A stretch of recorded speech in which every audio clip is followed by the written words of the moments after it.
आम्हाला काय तर काम द्या म्हणून, तर नाही दिले का त्यांनी काम कोविडमध्ये. मावशींचं म्हणणं आहे की कोरोना काळामध्ये आमच्या मुलांचे रोजगार गेले. मावशी या इकडे, आमच्या पोरांचे रोजगार गेले. मराठी आहेत मावशी, कित्येक वर्षांपासून ह्या परिसरात राहतात. पोरांचे रोजगार गेल्यानंतर आमची पोरं राज ठाकरेंकडे गेली, मात्र त्यांच्याकडून कुठल्याही प्रकारची मदत झाली नाही असं मावशींचं म्हणणं आहे. ठाकरेकडे गेलेले, उद्धव ठाकरेंकडे गेले. ठाकरेकडे गेले, पण त्यांनी काय बोलले नाहीत, काय उत्तर दिले नाहीत. आझाद मैदानामध्ये जाऊ बसून आमचे पोरं आले आणि असंच मग आता कुठं पेशंट सांभाळायला जातात, कुठं बिगारीमध्ये जातात, पण कधी त्यांना लक्ष नाही दिलं.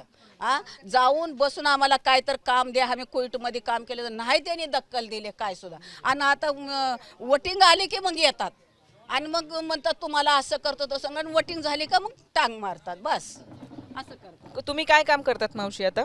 मी काय नाही करत, आता घरातच राहते. पोरं काम करतात, मजुरी वगैरे. अच्छा. बायका घेऊन